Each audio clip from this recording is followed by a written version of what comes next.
Olá e sejam bem-vindos a mais um episódio do podcast Facility Management Sem Mistérios. E no programa de hoje nós vamos falar de relações humanas na gestão dos nossos serviços, das nossas propriedades, e vamos falar especificamente de diferenças e sutilezas na maneira de encarar problemas, trabalho em equipe e como gerar oportunidade, considerando aí as características individuais entre homens e mulheres. De uma forma geral, qualquer pesquisa de gênero aponta que entre 50% e 60% da força de trabalho do mercado de facilities é composta por mulheres. Entretanto, assim como diversos outros segmentos de mercado, quando olhamos para os cargos de gestão, esse número ainda é muito pequeno. E ainda assim, por conta dessas sutilezas, quando ele aparece, costuma gerar alguns ruídos. Para falar desse tema e quem sabe jogar um pouco de luz aí no entendimento entre essas questões, mas de uma forma muito leve, sem querer levantar bandeira ou fugir de qualquer estereótipo.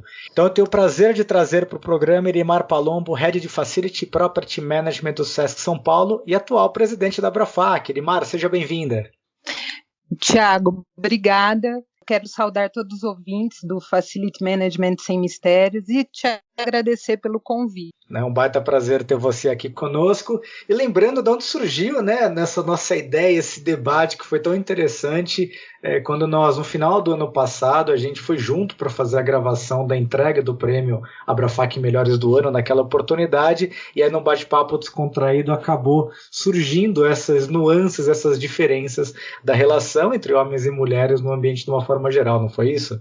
Foi isso. Foi uma conversa bem interessante mesmo e agora está rendendo frutos, né? Exatamente. E o curioso é que eu espero que quem esteja nos ouvindo tire os mesmos proveitos que não só eu tirei naquele momento, mas também as pessoas com quem eu dividi a história também tiraram. Eu lembro, Irimar, a gente começou a brincadeira falando de grupos de WhatsApp, né? E aí eu quero puxar o primeiro aspecto que tem uma grande diferença em comportamento, que tem a ver com a ideia de colaboração, como é que homens e mulheres se diferenciam nesse sentido pelas experiências que nós temos no nosso dia a dia nos diversos grupos que a gente participa do nosso setor de WhatsApp. Fala um pouquinho sobre essas diferenças, Irimar.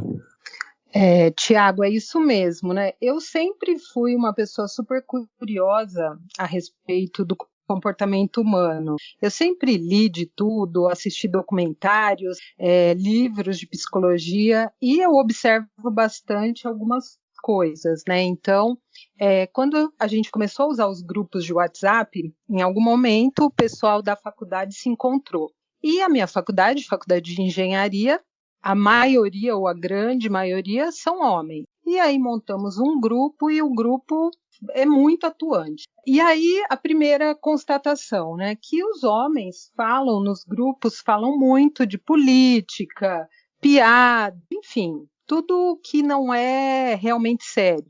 Não que política não seja sério, mas tudo que não está, que não existe a possibilidade naquele contexto de se resolver. E falam muito. E aí, quando alguém precisa de alguma coisa, né, ou pede uma ajuda, alguém tem indicação de um profissional X ou de qualquer coisa, a conversa é interrompida, uma pessoa responde, ou nem é interrompida, né, alguém te dá atenção, te responde e continua, segue a conversa. Então, a primeira diferença que eu percebi foi quando a minha filha entrou na escolinha e eu comecei a participar de um grupo de WhatsApp de mães, que eram só mulheres. Aí, no grupo de mães, essa coisa da colaboração é muito diferente, né? Então, alguém pergunta, olha, quem tem sugestão de oftalmologista? Aí todo mundo posta, tem a tal, tem a outra, 10, 12 indicações.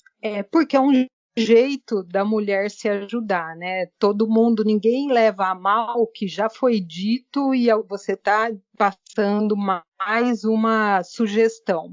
No grupo de homens, não, é uma sugestão e ponto. E acho que isso, né, de tudo que eu já vi, indica um pouco essa forma diferente dos dois resolverem, né, elaborarem a solução para problemas, né? A mulher falando, se ajudando e sendo empática Então, todas respondem por quê? Porque elas querem demonstrar que têm empatia.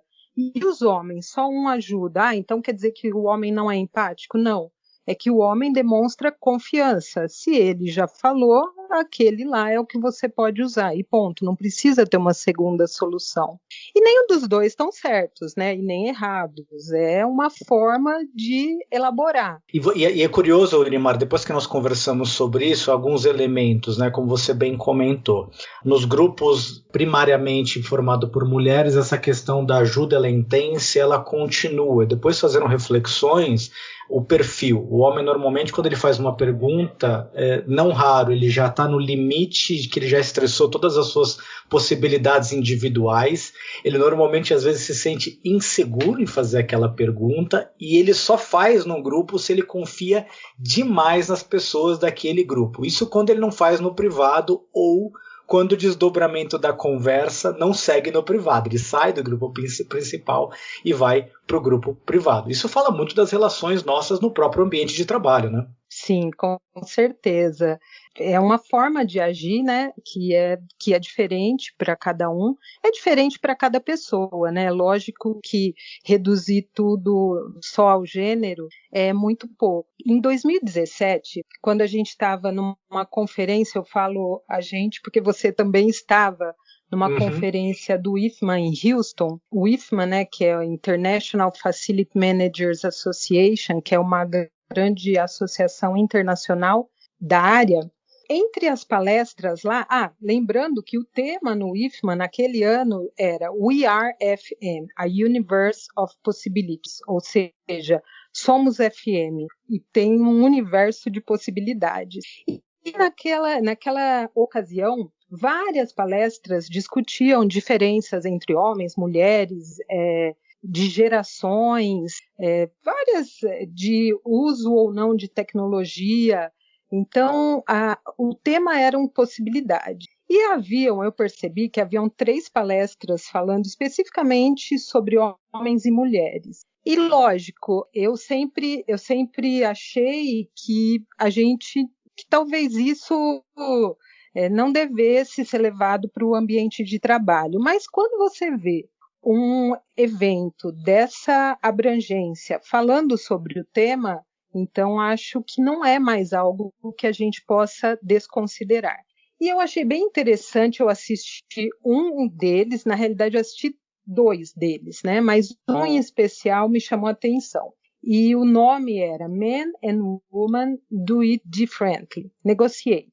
That's it. A palestrante era Mary Redmond, que é uma famosa negociadora.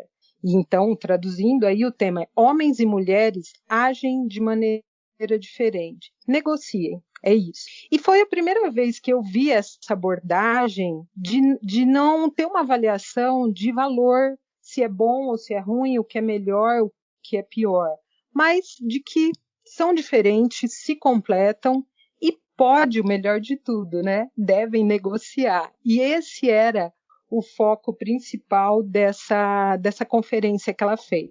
E ela, como negociadora, ela falava muito sobre as diferenças em várias culturas, diferenças de toda a natureza, né? Então, para quem trabalha em empresas multinacionais e vai receber ou vai fazer uma visita ao exterior ou recebe funcionários da empresa de um outro país, você tem que entender minimamente, né, pesquisar um pinguinho daquela cultura, até para não fazer nada grave, né, que possa atrapalhar um relacionamento que mal começou. Então, por exemplo, que na China o número 4 é um número de azar, então sempre que você está com chineses, evite o número 4, evite mesmo, né, o 4º andar, o 14º, o 24º, porque é um número que eles não gostam. Tem o significado das cores, cada país, para um país o amarelo significa abundância, para outro é luto. Então, a gente entender um pouquinho, isso ajuda em qualquer negociação, porque dá empatia com o outro, né? E aí, no meio da conversa toda, ela perguntou, vocês querem ver? Quem aqui é estrangeiro? E E aí eu levantei a mão, mais pessoas levantaram, mas ela me chamou. E aí ela disse assim, como é que vocês se cumprimentam no Brasil? Se eu vou na sua empresa, ou você vem na minha, como é que vocês se cumprimentam numa reunião? E na época, ainda antes da pandemia, né?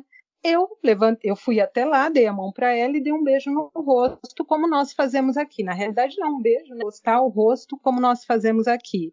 Teve um murmúrio, assim, na plateia, né? E aí ela diz, isso é comum no Brasil? Sim. E vocês, mesmo profissionalmente? Sim, é comum. Então, ela começou falando muito sobre essas diferenças, para daí entrar nas diferenças entre homens e mulheres especificamente. E se o beijinho no Brasil ele já é ruim, na Europa, que muitos países são 3, é um horror, porque sempre todo mundo para no meio do caminho e não sabe o que fazer.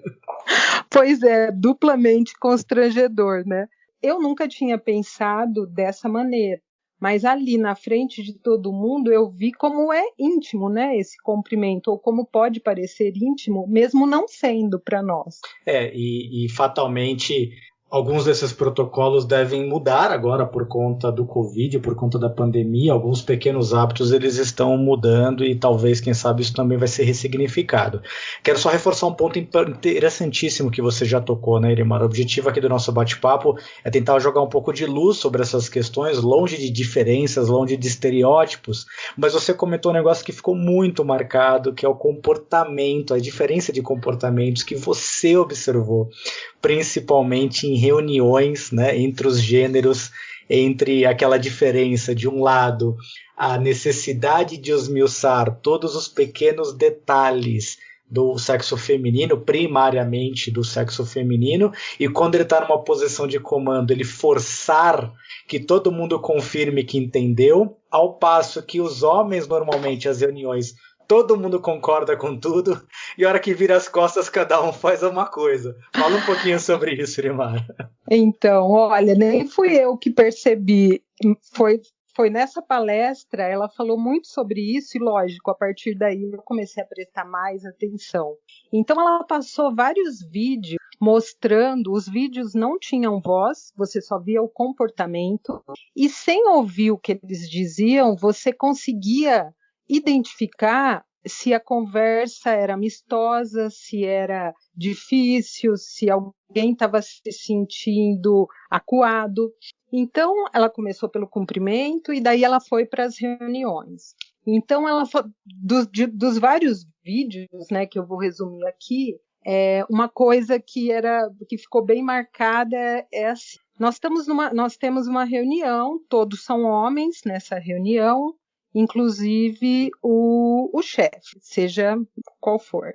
E na reunião fica combinado, e mesmo que ele diga coisas do tipo, Tiago, amanhã você viaja para os Estados Unidos, fulano, amanhã você vai para o outro canto do mundo, homem nunca, ou raramente, pergunta, ok. Quando sai, todo mundo no café, o que foi essa reunião? Por que ele quer que eu vá para lá? Por que não avisou antes? Por que tudo decidido em cima da hora? Enfim, os homens batem um papo ali e, ok, vamos comer. Uma reunião com o chefe sendo homem e uma mulher, pelo menos, né? Algumas mulheres ou uma mulher. Quando ele diz, olha, você vai fazer tal coisa, a mulher pergunta, por quê? Porque é uma forma da mulher entender, ela precisa conversar sobre aquilo para que ela entenda o que ela tem que fazer, qual a razão dela estar fazendo aquilo, e para que ela possa fazer. Em momento algum ela está pensando em não fazer. Mas, para um homem, isso pode passar um sinal de por que ela não está confiando no meu comando? Eu estou pedindo para ela fazer, ela tem que confiar que é o que deve ser feito. E, na verdade, não é uma desconfiança, mas é uma forma dela elaborar o pensamento. E aí a gente inverte... Até porque, né, Irimar, se essa pergunta fosse feita por um homem, o senso seria o mesmo também, né? Muito provavelmente, mas por que ele está questionando a minha ordem, né? Exatamente. Mas os homens sabem, eles têm o mesmo sentimento, então eles raramente perguntam. Aí a gente inverte o cenário. E aí o cenário vem uma mulher como o chefe e os subordinados homens. A mesma coisa. Ela começa a falar, ela argumenta, ela tenta explicar a situação e aí ela diz o que cada um tem que fazer. E os homens não perguntam nada. Ok, o mesmo comportamento. Quando eles saem, ela pensa, será que eles entenderam? Ninguém perguntou nada. Eu acho que eles não entenderam como é grave essa situação. E ao passo que, se forem mulheres, elas vão falar sobre aquilo por um tempo e enfim, pode ser que a ação seja a mesma ao final, mas o caminho todo é diferente.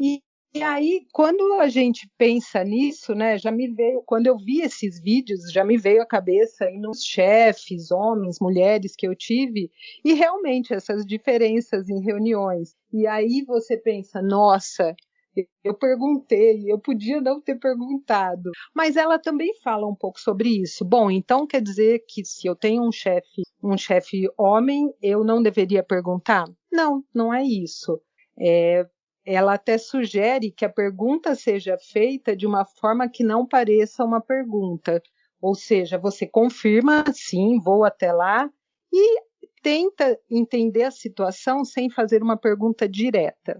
Ao passo que, quando é o contrário, os homens também precisam entender essa característica, né, de uma chefe mulher e fazer algumas perguntas, e ter algumas perguntas para que ela possa explicar a situação. Então, e para que ela fique confortável de que a mensagem foi passada. Acho que no final das contas, né, Irimar, é como é que você cria um ambiente onde todo mundo fica muito confortável para colocar a sua posição, para colocar as suas ansiedades, e que para quem comanda, seja de qual gênero for, fique muito tranquilo de que o comando foi bem recebido, foi bem entendido, ele foi executado, né?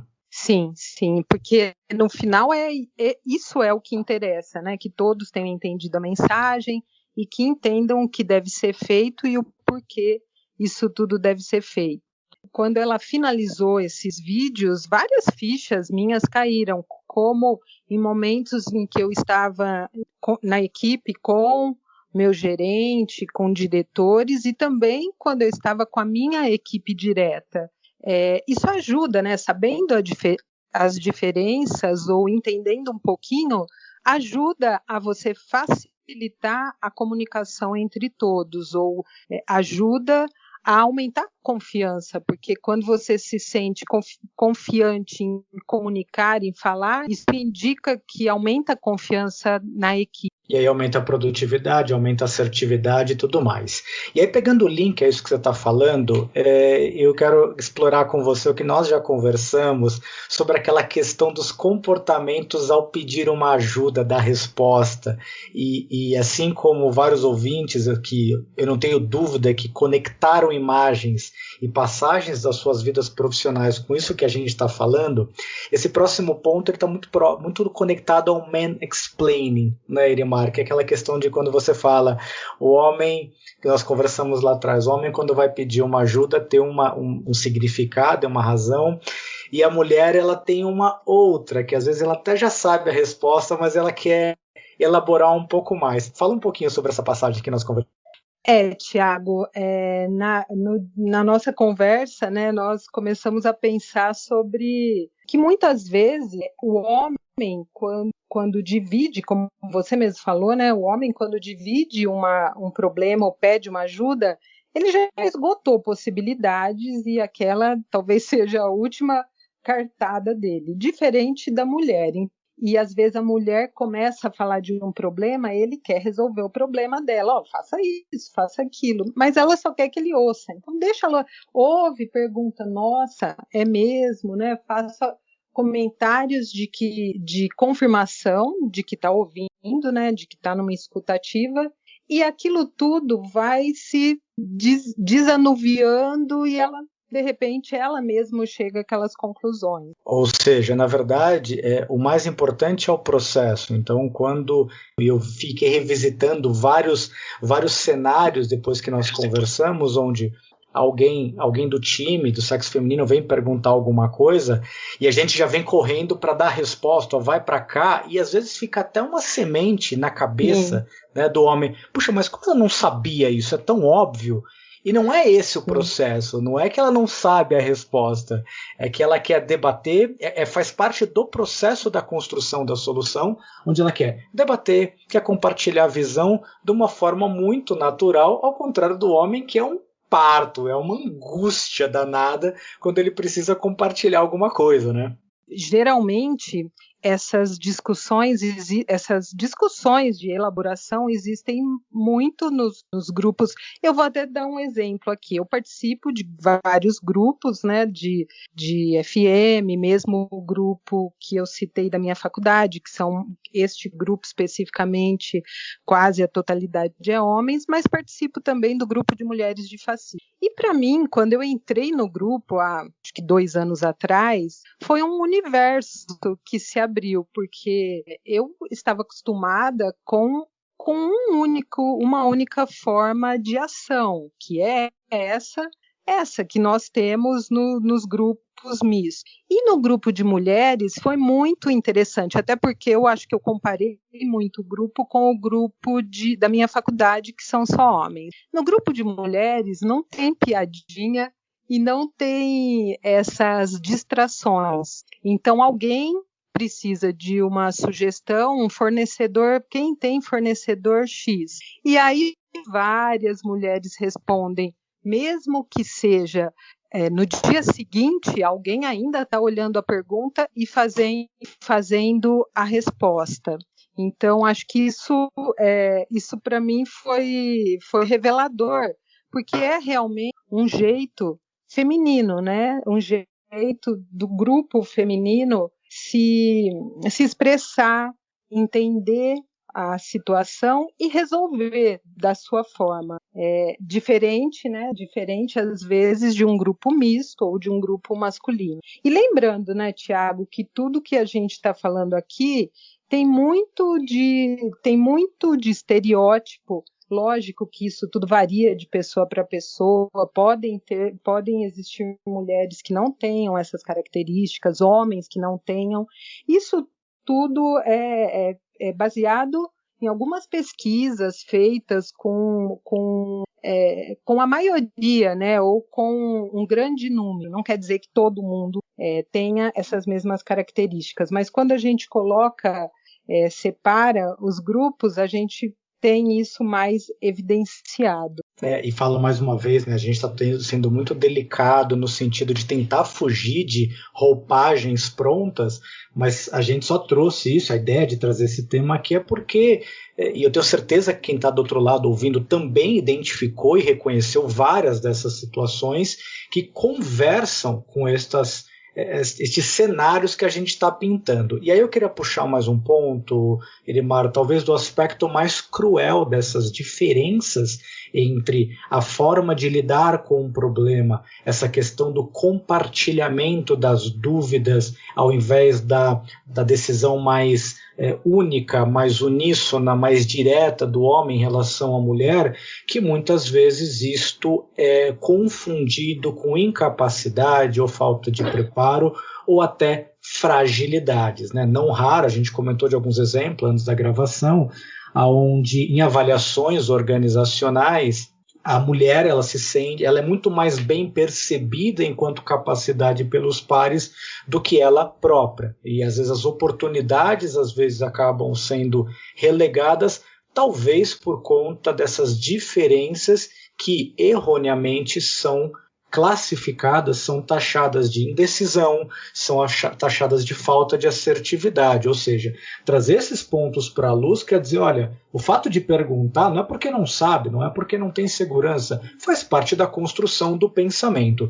Você já viveu situações ou conhece casos de situações nesse sentido, de carreiras que eventualmente, na hora de uma promoção, foram preteridas, ou, puxa, o homem acaba sendo preferido ou escolhido por conta dessas questões? Tiago, olha, me veio uma situação que eu passei na minha cabeça, uma situação bem trivial, inclusive, de levar para o meu gerente uma situação que eu sabia sabia como resolver, mas eu levei para ele e expus algumas possibilidades. E aí ele me perguntou, por que você está insegura com isso? E eu pensei, por que ele acha que eu estou insegura com isso? Então, acho que isso é um pouco reflexo disso que você acabou de falar, né? Eu não sei, é difícil falar se isso impactou ou não a minha carreira, porque eu nunca senti isso muito forte. Eu acho que o mais importante é essa observação e esse conhecimento, porque isso abre portas para a conversa, para o entendimento e até para boas avaliações, como você mesmo está dizendo, de a gente ser justo nas avaliações. E acho que é isso. E quem sabe as empresas conseguirem aproveitar dos benefícios da diversidade, das diversas formas de pensar, da construção das soluções, porque eu acho que esse bate-papo jogou várias sementes de que não é o comportamento que driva ou que direciona as capacidades, mas o comportamento tem a ver com uma questão natural da construção do raciocínio e da construção daquilo que a gente acredita, da forma como a gente reage aos problemas. Irimar, delícia de bate-papo. Fala um pouquinho sobre você, fala um pouquinho da sua carreira, se apresenta para o pessoal e depois a gente encaminha para uma mensagem final. Eu sou engenheira civil e comecei logo na sequência, né? Eu comecei a trabalhar com Facility Management. Na época, eu nem sabia o que era isso e caí na área, assim como muitas pessoas, mas me apaixonei. Eu sabia que era isso que eu queria fazer e é aí que eu há mais de 20 anos. Eu trabalho no SESC, cuido de toda essa parte de manutenção e de alguns serviços no estado de São Paulo. E ao longo da minha carreira e ao longo da minha vida toda, eu sempre tive muito interesse nessas mensagens não faladas, no comportamento humano, mas também nas mensagens que a gente manda com o nosso comportamento e também com o nosso trabalho. Mais importante do que as nossas diferenças entre homens, mulheres, diferentes regiões, diferentes nacionalidades, mais importante do que as diferenças é o tanto que tudo isso se completa, é o quanto a diversidade é rica. Relacionamentos podem ser a parte mais desafiadora do nosso trabalho. E muito desse desafio, às vezes, é gerado a partir dessas diferenças no entendimento dos comportamentos. E então, a minha mensagem seria que ter empatia e lembrar que não é pessoal pode ajudar muito a gente a ter clareza sobre as situações, seja numa reunião, seja numa negociação, seja numa decisão que a gente toma na nossa vida. Muito bem. E Irimar, para a gente encerrar, agora presidente da Abrafac para os próximos 3 anos, deixa uma mensagem, fala um pouquinho sobre o que o pessoal pode esperar da associação, do trabalho, dos eventos, ou seja, da agenda aí para esses próximos períodos. Olha, a gente está com uma agenda de eventos, uma parte dela foi publicada, mas a gente está com essa diretoria, estamos com bastante energia e querendo fortalecer muito o networking entre os profissionais e trazer o pessoal para a Abrafac como um lugar para se conhecer pessoas, para se conhecer técnicas, conceitos, a casa mesmo, né, de quem trabalha com Facility Management, Property e Workplace. Então, o que podemos esperar é isso, bastante oportunidade de relacionamento. Show de bola. Irimar, eu quero agradecer demais o seu bate-papo, esse nosso tempo que a gente permaneceu junto. Para quem está ouvindo, na descrição aqui do nosso podcast, tem um link para o LinkedIn da Irimar, todos os dados, todas as referências que nós citamos aqui estão na descrição aqui deste programa. Continua seguindo a gente e fique atento aos próximos episódios. Um grande abraço e até a próxima. Até a próxima.